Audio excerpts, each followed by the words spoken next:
भगवान की एक भक्त है कुंती बुआ। कुंती गोविंद के पास आई और गोविंद को प्रणाम की। कन्हैया बोले, बुआ आप मेरी बुआ हो, मुझे प्रणाम क्यों कर रही हो? कुंती बोली, गोविंद मैं पहचान गई। नमस्ते पुरुषम त्वाद्यम ईश्वर प्रकृति परम। हे कन्हैया मैं पहचान गई, तुम साक्षात नारायण हो, सबके अंदर रहने वाले भगवान ईश्वरो हरि। आप वो भगवान हरि हो, परमात्मा हो। छोटे से बालक की बात रक्षा करने के लिए खंभे से प्रकट होने वाले आप नरसिंह हो। अपनी धरती की रक्षा करने के लिए वाराह रूप धारण करने वाले आप वाराह हो। गजेंद्र की रक्षा करने वाले आप गोविंद हो और ध्रुव को दर्शन देने वाले आप हरि हो। आप भगवान हो। कन्हैया बोले, बुआ जब तू भगवान मुझे कह दी तो दुनिया भगवान से मांगती है ना? मानती है कि नहीं? तो बुआ तू भी मांग, क्योंकि भाइयों में सबसे बड़े युधिष्ठिर हैं, आप मान लो। युधिष्ठिर जी बोले, कैसी भी स्थिति हो धर्म का पालन हो। भीम बोले, कैसी भी स्थिति हो भोजन और भजन दोनों मिलता रहे। भीम को भोजन से बड़ा प्रेम था। अर्जुन बोले, गोविंद मैं आपका शिष्य हूं, शिष्यस्तेहं स्वाधीनमां त्वां प्रपन्ना। मैं आपका शिष्य हूं। नकुल सहदेव बोले, गोविंद बड़े भाइयों की सेवा मिले, आपका दर्शन मिले। द्रौपदी बोली, प्रभु आपने मुझे जो सखी कहा है ना, इसी भाव को बनाए रखना। और क्रांति तो तब आई जब बारी सुभद्रा की आई। पूरा समाज सोचने लगा, न जाने सगी बहनें क्या मांग ले और गोविंद भी न जाने क्या उठा के दे दे। कन्हैया बोले, सुभद्रे तो कुछ मांग। सुभद्रा बोली, कन्हैया जो मांगूंगी दोगे ना? हाँ दे दूंगा। सुभद्रा बोली, अगर देना चाहते हो ना तो अपनी भक्ति दे दो, अपना भजन दे दो। हर परिस्थिति में मैं तुम्हारा नाम लेती रहूं। कन्हैया बोले, सुभद्रा ये कोई मांगने वाली चीज है? लोग भक्ति तब मांगते हैं जब कमर 3 जगह से टेढ़ी हो जाए, माला हाथ से छूट के गिरने लगे, शरीर कांपने लगे, तब कहते हैं चलो भगवान का भजन करेंगे। सुभद्रा कहने लगी, हे गोविंद कृष्ण तुदीय पद पंकज पंजरांते अद्यैव मे मनस्तु राजहंस। हे गोविंद ये मन रूपी पंछी आपके चरण रूपी पिजड़े में जाके फंस जाए। क्यों? क्योंकि क्या भरोसा है, प्राण प्रयाण समय कफवात पीते कंठावरोधन विधौ अस्मरणम कुतस्ते। जब प्राणों के प्रयाण का समय आएगा श्रोता भगवान, तो क्या हम नाम जप पाएंगे भगवान का? उस समय तो श्वास निकलना मुश्किल हो जाता है। इसलिए जब तक शरीर में सामर्थ्य है तभी तक भगवान का भजन करो,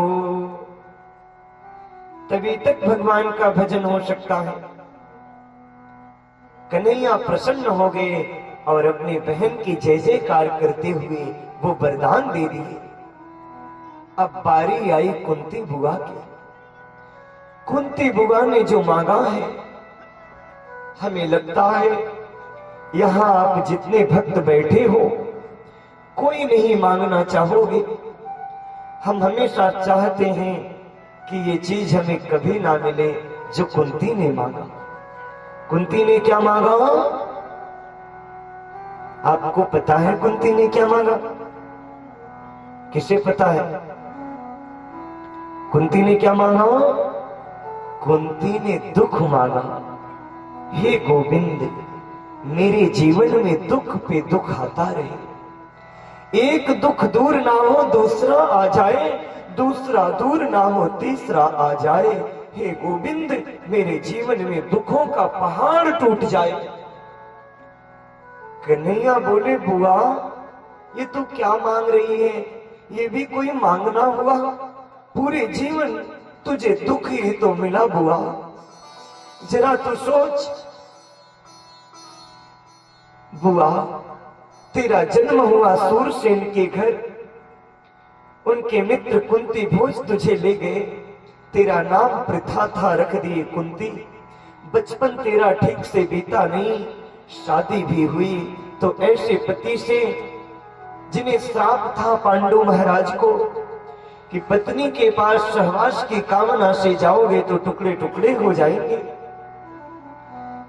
तुझे पति का भी सुख नहीं मिला, वो तो भला हो दुर्वासा का, जो तुझे आकर्षण मंत्र बताए। 3 अपने और 2 माद्री के संतान प्राप्त हो गए।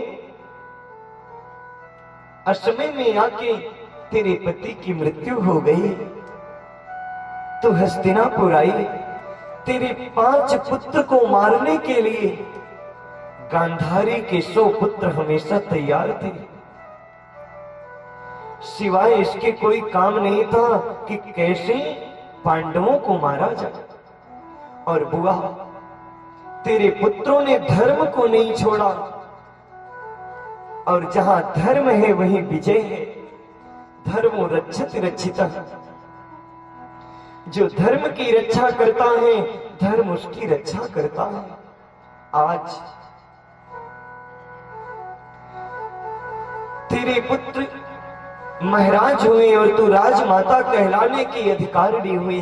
आज तू मुझे भगवान कही, मैंने तुझसे मांगने को कहा तो तू फिर दुख मांग ले। क्या ये दुख भोगते भोगते तेरा पेट नहीं भरता? कुंती बोली, कन्हैया बड़ा लंबा उपदेश तुमने सुना दिया, लेकिन जरा ध्यान देना कन्हैया, जब जब मेरे जीवन में दुख आया तब तब हे गोविंद आप आ गए। हमारे पुत्र वधू को नग्न करने का प्रयास किया गया तो साड़ी बढ़ाने आप आ गए। कन्हैया ने द्रौपदी की साड़ी क्यों बढ़ाई? प्रसंग उस समय का है जिस समय पांडव राजसूय यज्ञ कर रहे थे। तो सबसे पहले बात हुई अग्र पूजा किसकी किया जाए। सब बोले कन्हैया के रहते अग्र पूजा का अधिकारी कोई नहीं है। तो कई लोग होते हैं जिन्हें भगवान से द्वेष होता है। शिशुपाल उठ के खड़ा हो गया और कन्हैया को गाली पे गाली देने लगा। कन्हैया बोले, बेटा तेरी 100 गलती माफ है। और कहने लगा, तुम मेरी गलती माफ करोगे? ये हुआ 98, ये हुआ 99। कन्हैया बोले, बस। वो कहा, ये हुआ 100, क्या कर लोगे? उसी समय कन्हैया के उंगली से सुदर्शन चक्र निकला और जाके शिशुपाल का माथा धड़ से अलग कर दिया। जब शिशुपाल का माथा कटा तो कन्हैया की उंगली में खून बहने लगा। कन्हैया की जितनी पत्नी थी सब सोचने लगी क्या करूं। शोक शक्ति भामा कियो रुक्मिणी रोई धाय, बांधन को पटरानिया पटरानी अकुलाए। सब व्याकुल हो गई, कहां से कपड़ा पाऊं जो कन्हैया की उंगली पे पट्टी बांध दूं। उसी समय मेरे कन्हैया की एक बहन खड़ी थी और वो देखी कि मेरे भैया की उंगली कटी है और ये लोग कपड़ा ढूंढ रही हैं। उसी समय वो बहन आ गई। तब लखी देवी द्रौपदी वो देखे यदुवीर, अंगुरी बांधन को तुरंत चीर आपने चीर। अपनी कीमती साड़ी को फाड़ के कन्हैया की उंगली पे पट्टी बांध दी। कन्हैया बोले, बहन आज तूने मुझे अपना ऋणिया बना लिया, अगर कभी अवसर आएगा तो मैं जरूर चुका दूंगा। द्रौपदी बोली, प्यारे घनश्याम, यदि काम आवे आपके तो काट दो नसों को, ये तो है रेशम के धागे। वो धागे हैं अभागे जो बढ़े नहीं आगे, भाग्य उन्हीं के जागे जो उंगली पे जाके लागे हैं। कन्हैया बोले, कभी अवसर आया तो इस तेरे रेशमी 4 धागों पे बहन तुझे बहुत साड़ी दे दूंगा। और जब वो समय आया, दुष्ट दुशासन दुर्योधन के कहने पे उस कौरवों की कुत्सित सभा में द्रौपदी को बाल पकड़ के घसीटते हुए लेकर के आया। द्रौपदी को विश्वास था कि अभी यहां पितामह भीष्म हैं, द्रोणाचार्य हैं, कृपाचार्य हैं, मेरे 5 पति हैं, कोई कुछ नहीं करेगा मेरा। लेकिन जब कोई कुछ नहीं बोला,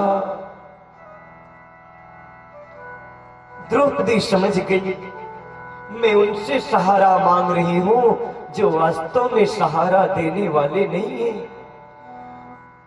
द्रौपदी सोची, मैं छत्राड़ी हूं, मैं अपनी रक्षा करने में समर्थ हूं।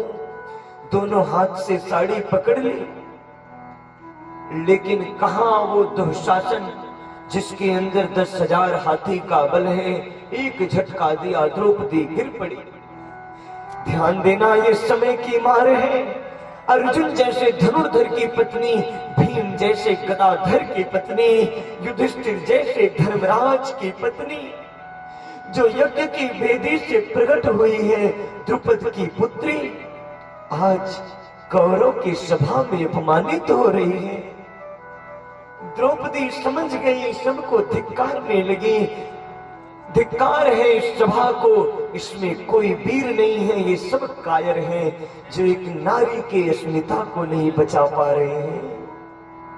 और उसी समय पुकारी है द्रौपदी अपने भैया को, हे भैया, अपने बहन की लाज बचाओ, मेरी हंसी नहीं होगी भैया, तुम्हारी हंसी होगी। समाज कहेगा कृष्ण के बहन की लाज चली गई। मेरे कन्हैया पासा खेल रहे थे और जैसे सुने दौड़ के आए और कहने लगे, मैं अपनी बहन की लाज बचाऊंगा, चाहे मुझे कुछ भी करना पड़े। द्वारिका बेचब कुबेर के हाथे, धन के स्वामी है ना कुबेर, मैं अपनी द्वारिका को बेच दूंगा। द्वारिका बेचब कुबेर के हाथे, अंबर से सौगाठ मगई बे, अयाहू से तन ना ढकी है, तरधवाक छोरी निजंबर लई बे, अयाहू से तन ना ढकी है, तो बहिनी बदे दिगंबर हुई बे। अगर इससे मेरी बहन की लाज नहीं बची ना, तो मैं अपने पीतांबर का परित्याग कर दूंगा, लेकिन अपनी द्रौपदी बहन की लाज जरूर बचाऊंगा। आज मेरे गोविंद वस्त्रावतार लेकर के आ गए और उस साड़ी में प्रवेश कर गए। 10,000 हाथी का बल रखने वाला वो दुशासन खींच रहा है, लेकिन वो थक गया, मूर्छित होके गिर पड़ा। उसी समय दुर्योधन कहता है, और जोर लगा दुशासन। अब द्रौपदी को लग गया कि मेरे भैया आ गए हैं। अब द्रौपदी नेत्र लाल करके बोली, अब आ तू भी जोर लगा शहजादे, अगर तुझसे ना काम बने अपने अंधे बाप को भी बुला दे।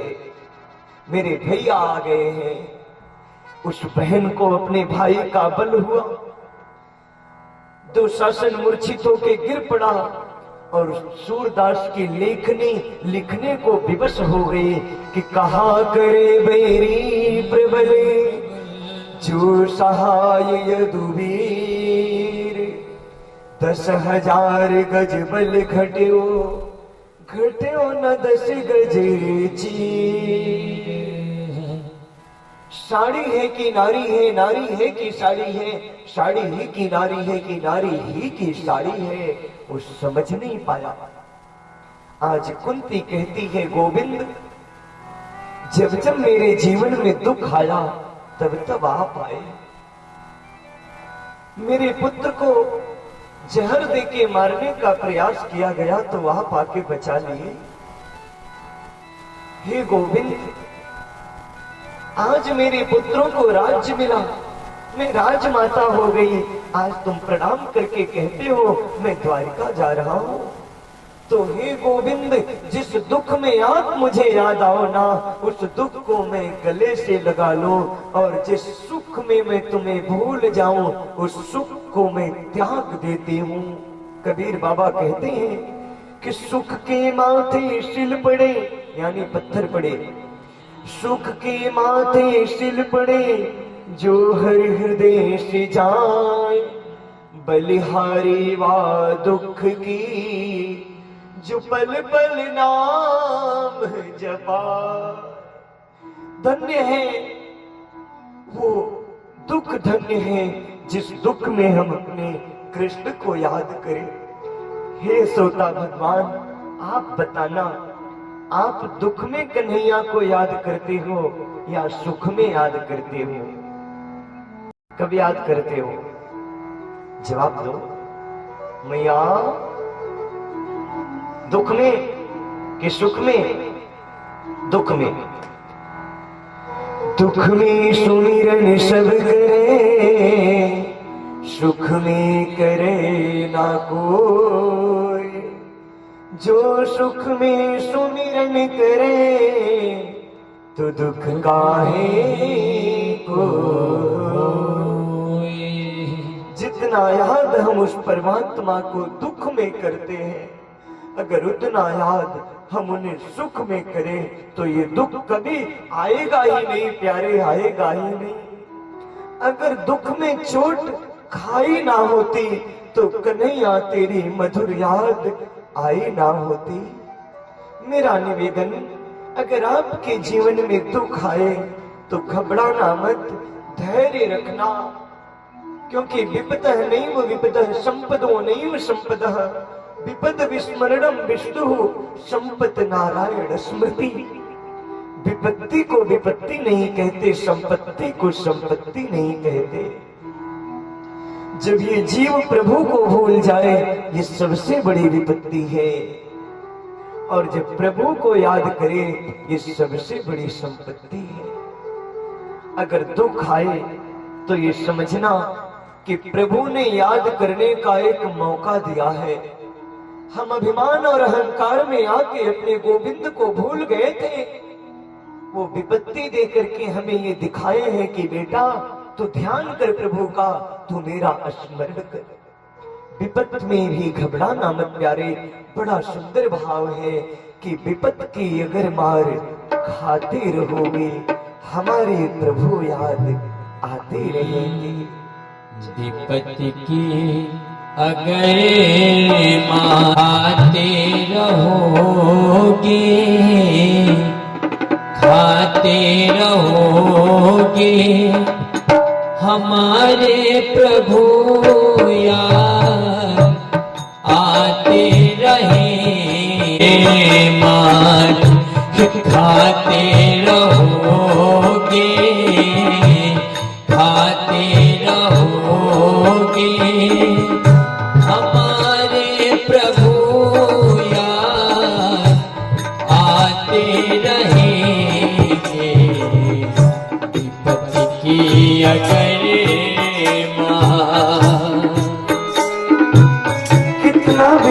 आएगा, प्रभु की याद आएगी, समझ लेना वो सबसे बड़ा सुख है प्यारे, सुख है। ये संभव है सुख में तुम्हें भूल जाए, ये संभव है सुख में तुम्हें भूल जाए, तुम्हें भूल जाए, दुखों में तुम्हें हमें बुलाते रहेंगे, बुलाते रहेंगे हमारे प्रभु याद आते रहेंगे। विपत्ति की अगर मार खाते रहेंगे, खाते रहेंगे हमारे प्रभु याद आते रहेंगे। विपत्ति की अगर मार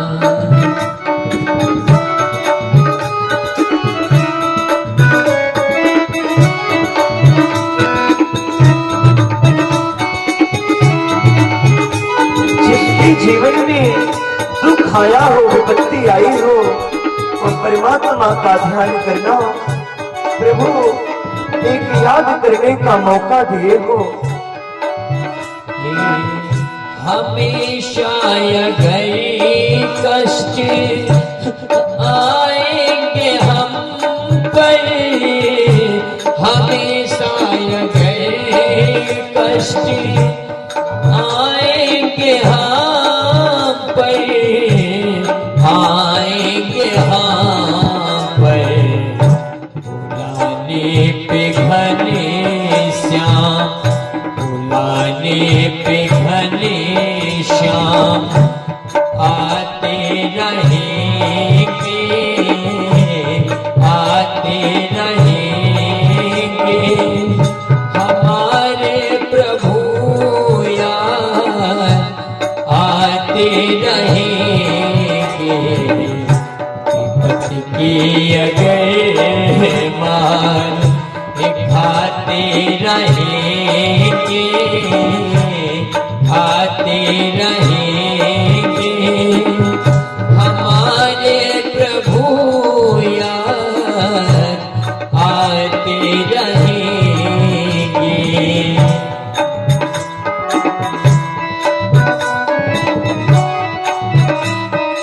जय हो, बोलो संकट मोचन भगवान की जय हो।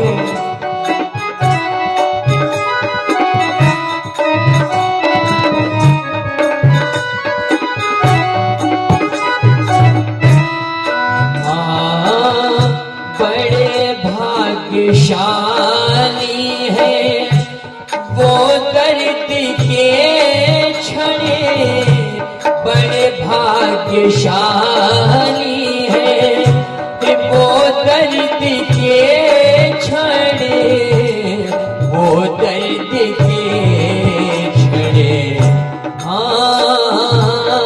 बड़े भाग्यशाली है वो दर्द के क्षण, वो दर्द के क्षण। वो जिस वक्त सुमीरन में, वो जिस वक्त सुमीरन में आते रहेंगे, आते रहेंगे हमारे प्रभु याद आते रहेंगे।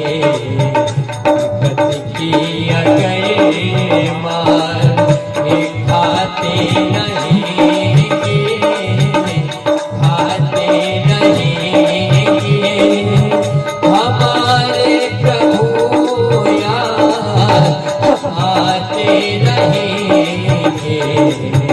विपत्ति की अगर मार खाते रहेंगे,